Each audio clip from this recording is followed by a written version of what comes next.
A paz do Senhor, meus irmãos. Vamos dar continuidade à primeira epístola de Pedro, capítulo 2. Esse capítulo, meus queridos, são divididos em 3 temas. O primeiro diz assim: os crentes são a casa espiritual edificada em Cristo. Versículo 1.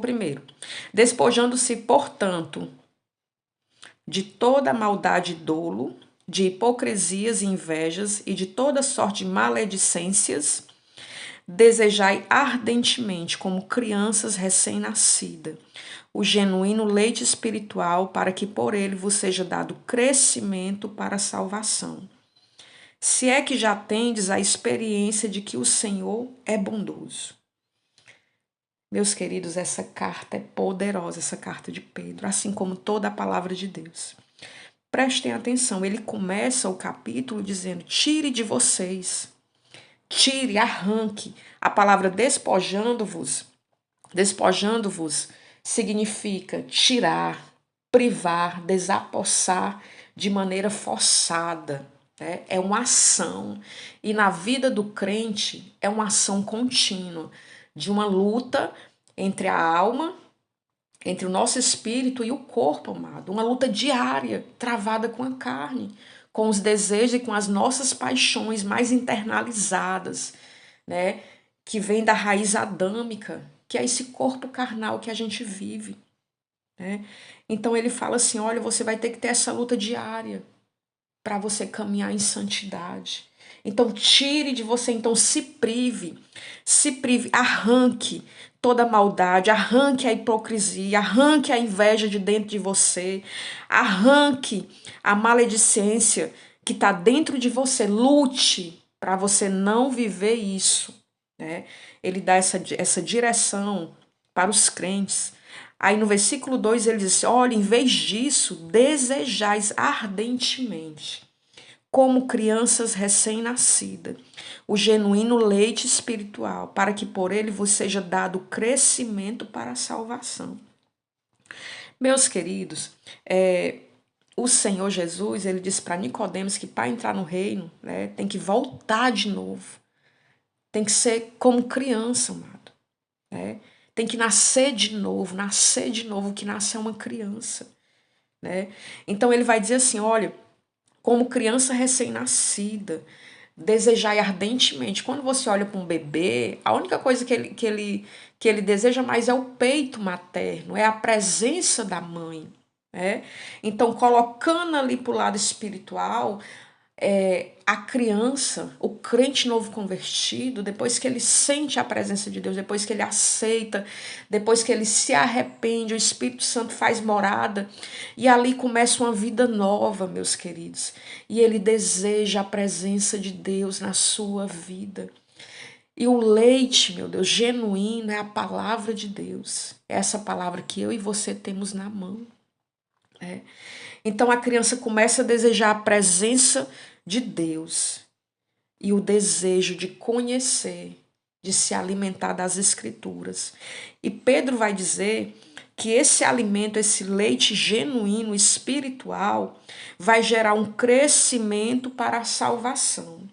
Então aqui eu entendo, meus queridos, que quando eu aceito Jesus, quando eu caminho com Jesus, deve haver um crescimento espiritual na minha vida. E a gente vai perceber que muitas vezes estamos estagnados na palavra, estagnados na nossa comunidade, estagnados na nossa vida espiritual. Meus queridos, não é assim. Tem que haver crescimento. Tem que haver crescimento para a salvação. Esse crescimento, ele vem do conhecimento e da revelação de Jesus Cristo na palavra de Deus, que vai nos moldando, nos preparando e nos capacitando, meus queridos, para viver para Cristo. Então, Pedro, ele vai dizer, e é tão interessante que eu gostei dessa palavra que ele usou, desejai ardentemente. E eu quero ler aqui para vocês algo parecido lá em Apocalipse. Olha o que Deus fala. Apocalipse capítulo 21, versículo 5. E aquele que está sentado no trono disse: eis que faço novas todas as coisas. E acrescentou: escreve, porque estas palavras são fiéis e verdadeiras. Disse-me ainda: tudo está feito. Eu sou o Alfa e o Ômega, o princípio e o fim. Eu, a quem tem sede, a quem tem sede. Meus queridos, precisamos ter sede de Deus, sede da palavra, sede da presença. Eu, a quem tem sede, darei de graça, da fonte de água da viva. A gente recebe da graça dele, meus queridos, da revelação dessa palavra. Aí a gente tem que ter muito zelo, meus queridos. Irmã Juliana, e como seria essa palavra? Qual é a receita dessa palavra? A gente vai encontrar isso lá em João, capítulo 7, Evangelho de João, capítulo 7. João, capítulo 7, 37, 38. Vamos entender como é. No último dia, o grande dia da festa, levantou-se Jesus e exclamou: se alguém tem sede, venha a mim e beba. Olha aí, meus queridos, a porta está aberta. O caminho já foi feito. Agora vem até a mim e beba. Muitas vezes, se você quer que Deus vá até você, mas ele está dizendo: não, vem até a mim e beba. Aí ele vai dizer: quem crê em mim, como diz a Escritura, do seu rio, do seu interior fluirão rios de água viva. Tem muita gente crendo, meus queridos, mas não é como diz as Escrituras, é do seu próprio jeito, do seu próprio entendimento. Mas Jesus fala assim: é por isso que não está fluindo, porque você tem que crer em mim, como a palavra diz de Gênesis e Apocalipse, como eu falo nas cartas, como eu falo nos testamentos, no Antigo Testamento. Crê em mim, como diz as Escrituras, assim vão fluir rios de água viva dentro de você. Isso é o quê? Crescimento para a salvação.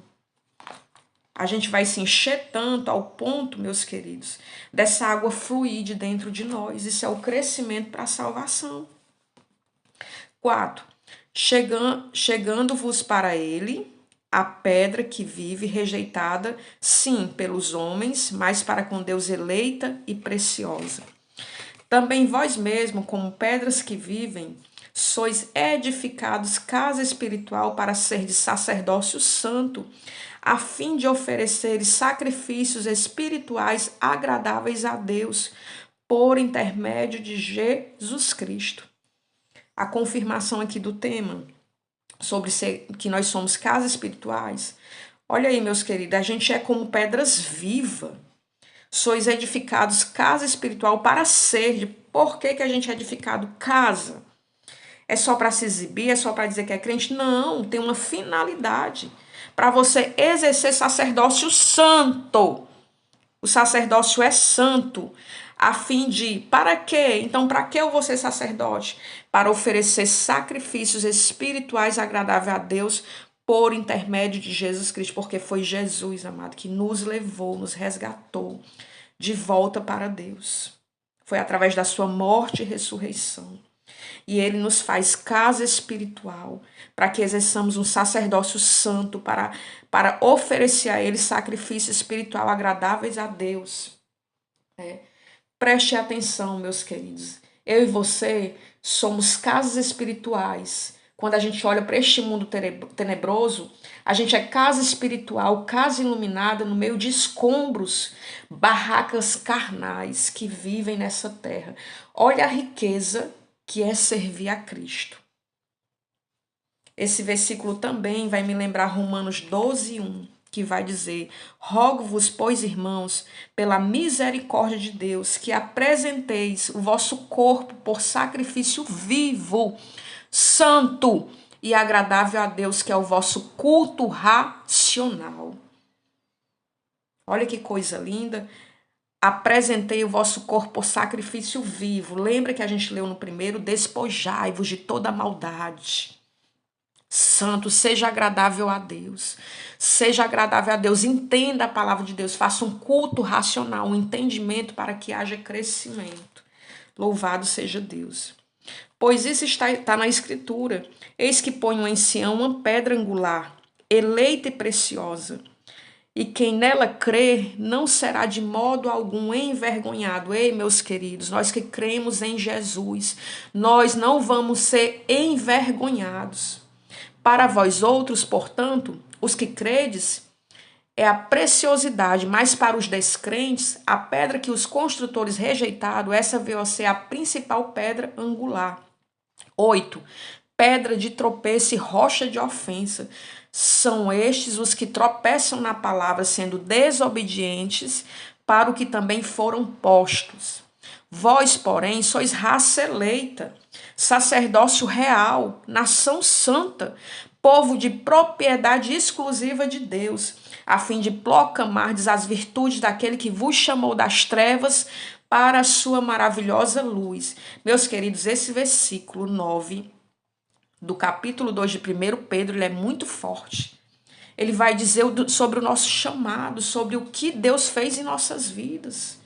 E qual o nosso objetivo, amados? Nós somos propriedade exclusiva de Deus, nação santa, sacerdócio real. E a finalidade disso tudo, amado, é de proclamar as virtudes. Meus queridos, como é que você proclama as virtudes? As virtudes a gente não proclama só com a boca. A gente não fala, a gente não se reduz a falar tudo aquilo que o Senhor faz. A gente também proclama com as nossas vidas. O Espírito Santo de Deus, além de dons, ele dá virtudes, sabedoria, ele dá força, ele dá o fruto do Espírito Santo, que é amor, bondade, benignidade, longanimidade, paciência, paz, gozo. E as pessoas elas vão testemunhar essas virtudes dentro da nossa vida quando elas fizerem o comparativo. Ei, fulano, antes de Cristo era assim. Era invejoso, era mau, era hipócrita. Agora, depois que ele aceitou Jesus, ele está bondoso, ele está paciente, ele está longânimo, ele está feliz. E ele está cheio de paz. É dessa forma, amado, que a gente também proclama o poder de Deus. Porque uma coisa é você proclamar o que você escutou. Outra coisa é você proclamar o que você vive, o que as pessoas veem entranhado dentro de você, no seu caráter, as virtudes daquele que vos chamou das trevas para a sua maravilhosa luz. 10. Vós sim, que antes não erais povo, mas agora sois povo de Deus, que não tinhas alcançado misericórdia, agora alcançaste misericórdia. Louvado seja Deus. Nós alcançamos, meus queridos, misericórdia. A misericórdia do Senhor está sobre as nossas vidas. Muito obrigado, Jesus. Versículo 11. O versículo 11, meus queridos, começa com o segundo tema. A vida exemplar cristã. Olha aqui, as pessoas vão estar observando a sua vida. A vida exemplar cristã. O teu modo de viver vai ser exemplo para esse mundo tenebroso. Para que pessoas se atraiam por Jesus. Deveres para com os não crentes e para com as autoridades. A Bíblia explica tudo, meus queridos. Amado, exorto-vos como peregrinos e forasteiros que sois.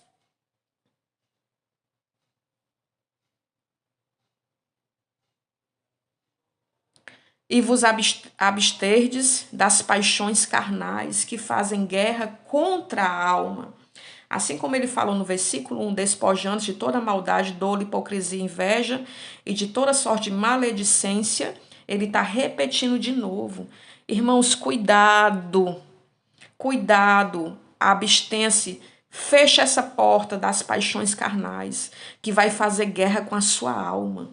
E o que eu quero dizer? Meus queridos, o nosso corpo, ele é corpo, que é a parte física, alma, que é onde estão os nossos pensamentos, onde estão as nossas memórias, o nosso interior. E o espírito, que o espírito é onde o Espírito Santo vivifica o nosso espírito.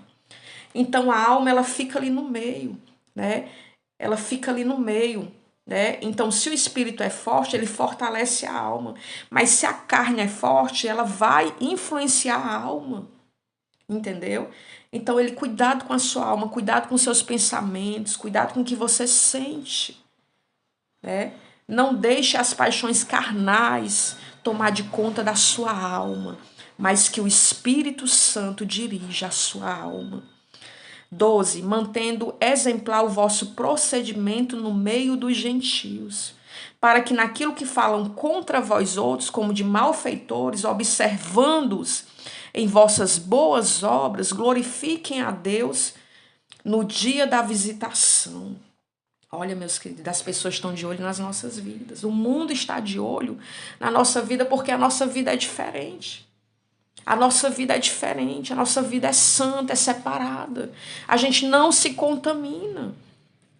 13. Sujeitai-vos a toda instituição humana por causa do Senhor, quer seja o rei como soberano, quer as autoridades como enviadas por ele, tanto para castigo dos malfeitores como para louvor dos que praticam bem. Porque assim é a vontade de Deus, que pela prática do bem façais emudecer a ignorância dos insensatos.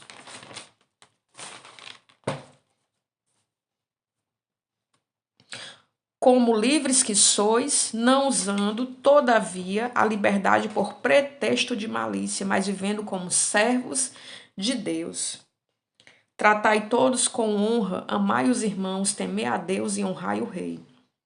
Meus queridos, olha, a gente está num mundo tenebroso, num mundo onde a maldade, onde as leis, né, os pensamentos, eles estão tudo invertidos. As pessoas não vivem mais a moralidade, eles vivem a imoralidade. E a gente tem que saber caminhar nesse mundo. E aqui a palavra de Deus nos dá a direção, olha, obedeça às autoridades, né? Então, toda autoridade, amados, né? A gente tem que obedecer às leis e às regras, porém, né, nós somos obedientes em primeiro lugar à palavra de Deus. Amém? Louvado seja Deus. Né? Deus está dizendo assim, olha, vocês são livres. Vocês não precisam estar mais como revoltados, como indignados, vocês são livres. Porque vocês são dirigidos pelo Espírito Santo e cheios de virtudes para caminhar nesse mundo tenebroso. Deus, ele nos dá condição, amados. Ele nos dá condição para viver aqui nessa terra, para a gente não se contaminar. Versículo 18, ele vai para o terceiro tema, a vida exemplar cristã, deveres dos que prestam serviço a outrem. Meus queridos, essa parte aqui é muito interessante. Ele vai falar das pessoas que trabalham, da relação funcionário-patrão. Prestem atenção. Servos, sede submissos, com todo temor ao vosso Senhor, né? Senhor é o patrão. Não somente se for bom e cordato, mas ao perverso. Prestem atenção, meus queridos. Se você trabalha com uma pessoa, você tem um contrato com essa pessoa. Você não tem um contrato com a personalidade dela, você tem contrato com o trabalho, com o serviço. E essa pessoa ela pode ser mal, mas se ela lhe paga, se esse dinheiro sustenta a sua família, né? Você não pode trazer isso para o seu coração, você tem que saber separar. Né? Então Deus está dizendo assim, olha, você tem que ser submissa ao patrão, ele sendo bom e cordato, como também ele sendo perverso. Se ele cumpre, né, o dever dele direitinho, né, obedeça a ele também, seja submisso. Porque isso é grato, que alguém suporte tristeza, sofrendo injustamente por motivo de sua consciência para com Deus. Né? Preste atenção que esse tempo, devido à perseguição, talvez até o emprego, era difícil. Porque se a criatura que empregasse não fosse cristão, talvez quando ele visse um cristão, ele fizesse sofrer aquele cristão. E Pedro, sabendo que as coisas eram difíceis naquela época, disse assim, suporte. Tá entendendo, meus queridos? Então a gente vai ver como a gente aplicar para o nosso tempo. Hoje a gente tem leis que nos protegem, né? Hoje o Estado ele tem o direito trabalhista. Então a gente hoje tem todos esses benefícios. Não é como era nesse tempo aqui. 20. Pois que glória há se pecando e sendo esbofeteado por isso, os suportais com paciência, se entretanto quando praticais o bem, sois igualmente afligidos e os suportais com paciência. Isto é grato a Deus. Né? O que ele está falando, meus queridos? Né? Que Deus diz, né? Olha, aprenda a pagar o mal com bem. Né? É uma técnica que a gente tem que aprender, meus queridos. Porquanto para isto mesmo foste chamado, pois que também Cristo sofreu em vosso lugar, deixando-vos exemplos para seguirdes os seus passos, né? O qual não cometeu pecado nem dolo algum e se achou em sua boca. Pois ele, quando ultrajado, não revidava com o traje. Quando maltratado, não fazia ameaça, mas entregava-se àquele que julga retamente, carregando ele mesmo em seu corpo sobre o madeiro os nossos pecados, para que nós, mortos para os pecados, vivamos para a justiça. Por suas chagas fostes sarados, porque estáveis desgarrado como ovelhas, agora, porém, vos converteste ao pastor e bispo da vossa alma. Né? Então, meus queridos, a gente precisa se posicionar no reino de Deus. A gente precisa saber quem somos, né? O que Deus já fez na nossa vida e qual é a forma de viver aqui nesse mundo tenebroso, né? E Ele já nos fez casa edificada. Eu e você somos casa edificada para exercer um sacerdócio santo e oferecer sacrifícios espirituais. Não é de qualquer jeito, amada. Não é sacrifício de tolo, mas são sacrifícios agradáveis a Deus por intermédio de Jesus Cristo. Então é necessário conhecer a palavra para saber como fazer esse sacrifício. Que Deus abençoe no nome de Jesus.